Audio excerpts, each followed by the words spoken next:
उस दिन सुबह के 6 बजे मम्मी ने आवाज दी, अजीत उठ जाओ, देखो सूरज सिर पर चढ़ाया है। लेकिन मैं इतनी जल्दी उठने वाला थोड़े ही था। मगर अगले ही पल मुझे उठना पड़ा, क्योंकि हमारे पड़ोस के खाली पड़े मकान से आती खटखट की आवाज ने मेरी उत्सुकता जो बढ़ा दी थी। मैंने ऊपर छत पर खड़े खड़े नीचे पड़ोस के घर में झांक कर देखा, जहां ट्रक में से सामान उतारा जा रहा था। शायद कोई किराएदार रहने को आया होगा। ऐसे ही नींद की ऐसी तैसी करके रख दी। बरबराते हुए मैं पलटने ही वाला था कि अचानक मेरी नजर एक लड़की पर पड़ी, जो ट्रक में से सूटकेस निकालकर अंदर ले जा रही थी। उस लड़की को देखते ही मेरा दिल चूहे की तरह उछलने लगा। गोरा चिट्ठा रंग, नीले रंग का सलवार कुर्ता, लंबे लंबे कमर तक झूलते रेशमी बाल, मस्त जाल, उम्र यही कोई 17-18 के आसपास होगी। मेरा दिल जोर जोर से फुदकने लगा। लड़की हमेशा से ही मेरी कमजोरी रही है। जहां लड़की देखता मेरी सिट्टी पिट्टी गुम हो जाती। मैंने जल्दी जल्दी कमीज पहनी और छत से उतरकर नीचे आया तो मम्मी पापा को ये देख हैरानी हुई। क्या बात है, आज तो एक ही आवाज के साथ उठकर आ गया। मैंने उनकी बात पर ध्यान दिए बिना फटाफट चाय पिया और घर से बाहर निकल गया। घूमकर उनके दरवाजे के सामने पहुंचा तो ट्रक से अभी सामान उतारा जा रहा था।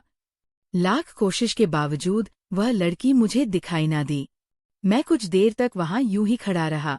फिर कुछ सोचकर सीधा अखिल के घर जा पहुंचा, जो मेरा सबसे अच्छा दोस्त था। हम दोनों जब भी मिलते तो लड़कियों पर खूब खुलकर चर्चा करते। मैं अखिल के घर पहुंचा तो अखिल कमरे में बैठा अखबार पढ़ रहा था। मुझे देखते ही वह चिल्लाया, अरे अजीत, आज सवेरे सवेरे क्या कोई ताजा खबर है? भाई, आपके अखबार में छपी खबरों से ज्यादा ताजा खबर लेकर आया हूं। सुनोगे तो उछल पड़ोगे। मैंने उससे हाथ मिलाते हुए कहा, बताओ ना यार, क्या पहेलियां बुझा रहे हो? पूरी उत्सुकता से उसने पूछा। मैंने चोर की तरह चारों तरफ नजर दोहराई और सटकर उसके पास बैठते हुए कहा, हमारे पड़ोस वाले घर में एक बड़ा जबरदस्त पटाखा आया है, देखोगे तो होश खो बैठोगे। अच्छा, देखने में कैसी है? अखिल ने बेड पर उछलते हुए कहा। मैंने उसके रंग रूप, चाल ढाल, कद काठी की पता नहीं कितनी ही देर प्रशंसा की। ये बात और थी कि मैं तब तक उस लड़की की हल्की सी झलक ही देखी थी। वह मेरे सपनों के शीश महल में पूरी तरह फिट थी। जी चाह रहा था कि एकांत में ले जाकर उसको चूम लूं। अखिल ने मेरा हाथ अपने हाथ में लेकर धीरज खोते हुए कहा, यार जल्दी पटाओ, कहीं हमसे पहले कोई और ना हाथ मार जाए। अरे ऐसा कैसे हो सकता है मेरे होते? मैं आज ही उस पर अपना जादू चला देता हूँ। कहते हुए मैं उठ खड़ा हुआ। अरे अजीत, बैठो, घर आए हो, चाय पानी तो पीकर जाना, अखिल ने टोकते हुए कहा। मैंने चुटकी लेते हुए कहा, अब कभी इकट्ठे बैठकर पार्टी का मजा लेंगे। अच्छा अखिल, बाय, शाम को मिलूंगा। अच्छा भाई, बायब। अखिल के घर से चलने के बाद बाजार के बीचों बीच से होता हुआ मैं सीधे अपने घर के पास ही आकर रुका। लेकिन अपने घर में घुसने से पहले उसके घर में झांकना नहीं भूला। तब तक ट्रक सामान उतार कर जा चुका था। मुझे सामने कोई भी नजर न आया। शायद वो सामान ठीक ठाक करने में लगे होंगे। सोचकर जैसे ही मैं अपने घर में घुसा तो देखा एक बूढ़ी सी औरत माँ के पास बैठी बातें कर रही थी। मुझे देखते ही माँ बोल पड़ी, यही है मेरा बेटा अजीत। आओ अजीत, ये हमारे नए पड़ोसी है। माँ ने उस बूढ़ी औरत की तरफ इशारा करते हुए मुझे बताया। मैं चलकर पास गया और सभ्यता दर्शाते हुए उस औरत के पाँव छुए तो उसने सिर पर हाथ फेरते हुए कहा, जीते रहो बेटा। मैं अपने कमरे की तरफ बढ़ गया तो वे फिर एक दूसरे से अपना अपना पारिवारिक परिचय देने में लग गई। मेरे कान बार बार उनकी बातों में दिलचस्पी ले रहे थे। वो बूढ़ी औरत मम्मी से कह रही थी कि मेरा पोता भी आपके बेटे की ही उम्र का था, लेकिन होने को कौन टाल सकता है। एक दिन मोटरसाइकिल से बाजार जा रहा था कि रास्ते में एक जीप से एक्सीडेंट हो गया और वही दम तोड़ दिया। बेटे की मौत के बाद उसकी माँ के दिमाग में ऐसा शर्मा बैठा कि वह भी कुछ दिन बाद घुट घुट कर चल बसी। मुझ अभागिन को छोड़ दिया। ये दुख देखने के लिए क्या बताओ बहन, अब ना जिया जाता है ना मरा। वो थोड़ी देर रुकी और भीग आई आंखों को पल्लू से साफ कर फिर कहने लगी, अब तो एक पोती ही है, उसी को देखकर जी रही हूँ। मैंने उनकी पोती का जिक्र सुना तो रहा नहीं गया और उनके पास खाली पड़ी कुर्सी पर आकर बैठ गया। मेरी तरफ देखते ही वह फिर बोल पड़ी, बेटा, कभी कभी हमारे भी घर आया करो। तुम भी तो मेरे बेटे की तरह ही हो। अब तो आप लोगों का ही सहारा है। वह बूढ़ी औरत आगे और कुछ बोली थी। इससे पहले ही मैं बोल उठा, क्यों नहीं, मैं आज ही आपके घर आऊंगा और खड़ा हो। जल्दी से अपने कमरे में जा नया सूट निकाला जो कुछ ही दिन पहले सिलवाया था। सूट पहनने के बाद खुद को हैंडसम दिखाने के लिए गले में टाई पहने, कपड़ों पर सेंट छिड़का और काफी देर तक शीशे के सामने खड़ा खड़ा खुद को निहारने के बाद कमरे से बाहर निकला। तब तक वह बुढ़िया जा चुकी थी। जब माँ ने मुझे सजे सबरे देखा तो पूछा, अब कहाँ जाने का इरादा है? बस यही परोस तक माँ हिचकिचाहट में इतना ही कह पाया, अच्छा अच्छा हो, आओ। बेचारी बूढ़ी औरत कितने आदर से कह रही थी, अंधा क्या चाहिए दो आंखें। मैं दौड़ सा पड़ा। उनके घर में दाखिल हुआ तो देखा वह लड़की बैठी सब्जी काट रही थी। उसे मेरे आने की कोई खबर ना हुई, लेकिन उस बुढ़िया ने मुझे अंदर आते देख लिया था। आओ बेटा, आगे आ जाओ, शर्माते क्यों हो? उस बुढ़िया ने पुकारा तो उस लड़की ने हैरत भरे अंदाज से मेरी तरफ देखा कि अचानक कौन आ गया। जैसे ही एक दूसरे से हमारी आंखें मिली, मैं उसकी गहरी नीली आंखों में डूबता सा गया। जी चाहा आगे बढ़कर इन आंखों को चूम लूं। उसने शर्माते हुए आंखें झुका ली। बुढ़िया ने आंगन में पड़ी चारपाई पर बैठने का इशारा किया तो मैं चारपाई पर गिर सा पड़ा। वह चारपाई से थोड़ी ही दूर बैठी थी। ये हमारे पड़ोसी रामदयाल जी के बेटे हैं। बेटी मेरा परिचय कराते हुए उस बुढ़िया ने कहा। हल्की सी मुस्कुराहट उसके चेहरे पर उभरी। मैंने जल्दी से कहा, हेलो। उसने शर्माते हुए जवाब दिया, नमस्ते। शायद हिंदी भाषा को पूरा सम्मान दे रही थी। मुझे अपने अंग्रेजी बोलने पर ग्लानि सी हुई। मैंने बात जारी रखने के इरादे से पूछा, आप क्या करती हैं? अभी सेकंड ईयर के पेपर दिए हैं। उसने सुरीली आवाज में उत्तर दिया। आगे क्या इरादा है? मैंने पूरी निकटता बढ़ाने के इरादे से एक और सवाल कर दिया। मेरा इरादा तो पढ़ने का है, लेकिन दादी जी व पिताजी मना कर रहे हैं। उसने गर्दन झुकाए झुकाए ही जवाब दिया, अरे दादी जी, पढ़ने दीजिए ना इन्हें। मैंने उसका साथ देते हुए कहा, आजकल तो पढ़ाई का ही महत्व रह गया है। बिना पढ़ाई तो आदमी पशु समान होता है। फिर पढ़ाई की कोई सीमा थोड़ी ही होती है। जितना ज्ञान ले लिया जाए कम ही है। फिर इनकी अभी उम्र ही क्या है। पता नहीं मैंने कितनी ही देर शिक्षा पर भाषण दिया। मैं तो और भी बोलता जाता, अगर उसने बीच में टोक कर पूछा ना होता, आप क्या काम करते हैं? मैंने चेहरे पर पूरी मुस्कुराहट लाते हुए कहा, बीए फाइनल का एग्जाम दे रखा है। बस परिणाम निकल आए फिर आगे की सोचूंगा। वह आगे कुछ ना बोली तो मैंने फिर बात करने के लिहाज से पूछा, आपने अपना नाम नहीं बताया। मेरा नाम राखी है। जी, मेरा नाम अजीत है। मैंने बिना पूछे ही फटाक से अपना नाम बता दिया। अभी हम बातें कर ही रहे थे कि उनकी दादी जी चाय बनाकर ले आई। लो बेटा चाय। अरे दादी जी, आपने ये तकलीफ क्यों की? मैं कोई गैर थोड़े ही हूँ, मैं तो घर का सदस्य हूँ।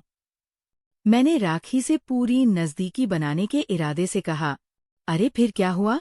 घर के सदस्य क्या चाय नहीं पीते बेटा? उन्होंने कहा तो मैंने चाय की प्याली उनके हाथ से पकड़ ली और चुस्की लेते हुए चाय पीने लगा।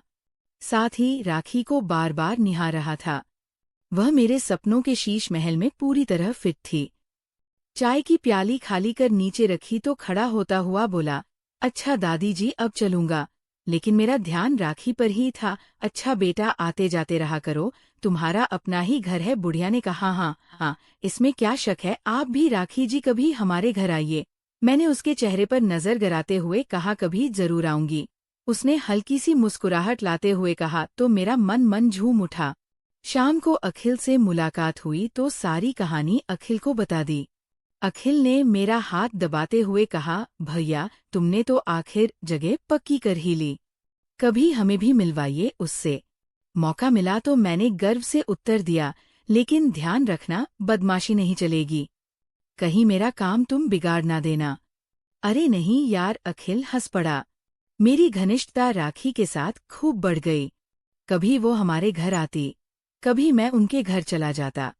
कभी कभी तो खाना भी हम साथ ही खाते। यानी हम दोनों का परिवार एक दूसरे से खूब घुल मिल गया। कभी कभी बातों बातों में मैं उसको छू देता तो वो बिल्कुल भी बुरा ना मानती। मेरा हौसला बढ़ जाता।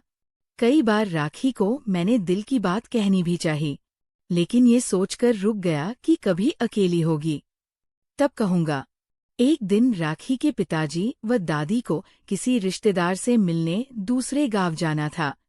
जाने से पहले वे मम्मी को बोल गए थे कि हम शाम को लौटेंगे। अपनी रिश्तेदारी में मिलने जा रहे हैं, घर का ध्यान रखिएगा। राखी घर पर अकेली ही है। मैं स्नान घर में नहा रहा था। मैंने भी सुन लिया। मैं इसी सुनहरे मौके की ताक में था। मेरा मन ये सोचकर खुश था कि आज राखी घर पर अकेली ही है। मेरा मन कल्पना की ऊंची उड़ानें भरने लगा। दोपहर का समय था। गर्मी अपनी पूरी चरम पर थी। सूरज देवता लगातार आग बरसाए जा रहे थे। लोग अपने अपने घरों में ठंडी छाव का आसरा लिए सो रहे थे, लेकिन मेरी आंखों में नींद कहा। मुझे तो बस राखी ही दिखाई दे रही थी। मम्मी भी सोई पड़ी थी। मैं कांपते दिल से उठा और राखी के घर में घुस गया। राखी कमरे में सोई पड़ी थी। छत पर पंखा चल रहा था। राखी को शायद नींद नहीं आ रही थी। आंखें बंद किए पड़ी थी। तभी तो मेरे पद चापों की आहट सुन चौंक पड़ी। अरे अजीत, तुम! मैं तो डर ही गई थी। इसमें डरने की क्या बात है? मैंने तीखी नजरें राखी के सारे बदन पर घूरते हुए कहा। आओ अजीत, बैठो। मैं सुबह से अकेली ही पड़ी बोर हो रही थी। अच्छा हुआ तुम आ गए, राखी ने कहा तो मेरा हौसला बढ़ गया।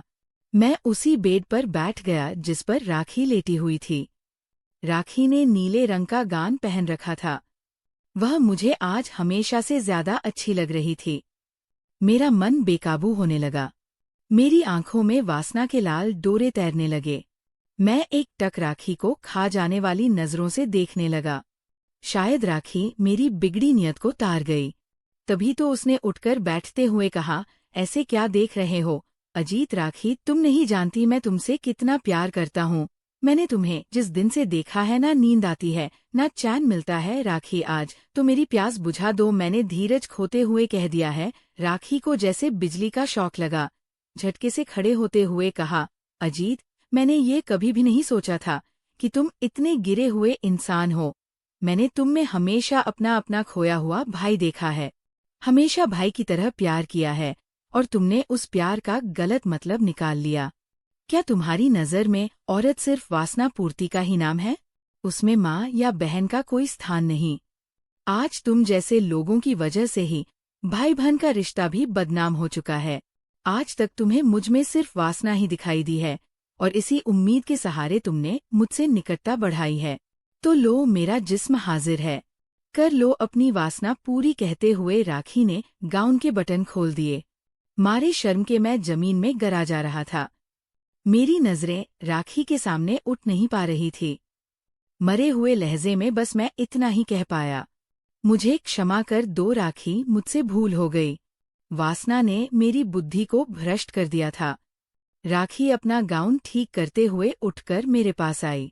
मेरा झुका चेहरा अपने हाथों से ऊपर उठाया और बोली, मैं जानती हूँ अजीत, तुम एक अच्छे लड़के हो, लेकिन वासना ने तुम्हारी बुद्धि पर पर्दा डाल दिया था। मैंने तुम्हें क्षमा कर दिया। ये बात हम दोनों के बीच ही रहेगी। वादा करो आज के बाद हर लड़की को आदर की दृष्टि से देखोगे। मैंने अश्रुपूरित नयन ऊपर उठाए तो राखी ने अपने हाथों से आंसू पोंछते हुए कहा, आदमी कभी कभी भटक जाता है अजीत, गलत लोगों की संगत से, गलत फिल्में देखने से। जो मेल तुम्हारे मन पर जम चुका था वह इस पश्चाताप के आंसुओं से धुलकर बाहर निकल गया है। वादा करो हर रक्षाबंधन के दिन अपनी इस बहन से राखी बंधवाने जरूर आओगे, चाहे मैं कहीं भी हो। दीदी कहते हुए मैं राखी से लिपट गया तो राखी की भी आंखें भर आई। आज वास्तव में उसे खोया हुआ भाई मिल गया। दोस्तों, आपको ये कहानी अच्छी लगी हो तो प्लीज़ वीडियो को लाइक करें और चैनल को सब्सक्राइब